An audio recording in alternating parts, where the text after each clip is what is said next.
来看这项，就是真侪囡仔拢有的智慧手表啊 ，Hero Watch 进前走水入去，造成电池碰杠规个烧起来，也造成一个囡仔去红烫着伤。消保赶紧判这是旧版本的电池出问题，敢要全部回收换新的。这 NCC 表示讲，着要等调查结果出来再来讨论。不过这电池会烧起来，已经引起家长惊吓，讲要来退货。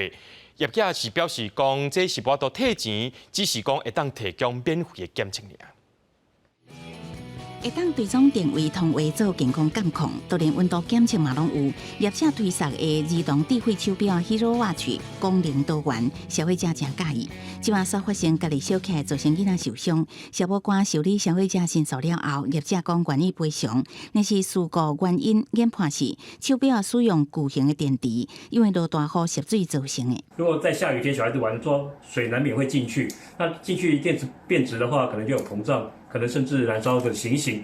那因为这样，他们在2年前已经免费让消费者能够更换比较安全的电池，这部分防水做得比较好。但是有些消费者可能没有联络上。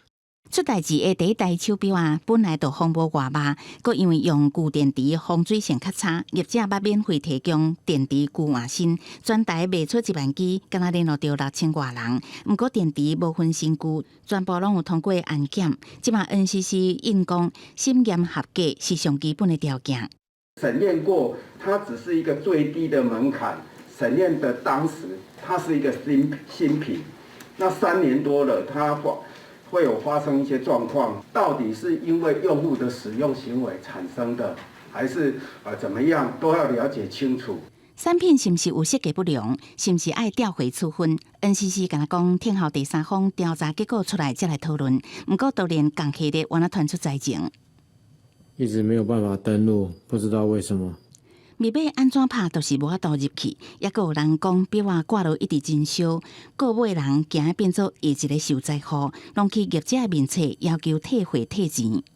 这样代表良率上就是会有疑虑，尤其是用在小朋友的手上，其实会担心啦。即使现在检测回来，也会有点担心，就是还适不适合继续戴。我们还是建议确保产品是没有问题的，因为现在是属于发生个案，我们要因为个案而产生这样子的一个退货的动作。手表也无法度退货，不过业者讲为了消除用户的疑虑 ，Hero Watch 系列全型号商品免费提供检测甲收送，依照即马的法规，若做无事情，会当证明表的设计有直接的安全危害，要求退钱可能有困难。记者综合报道。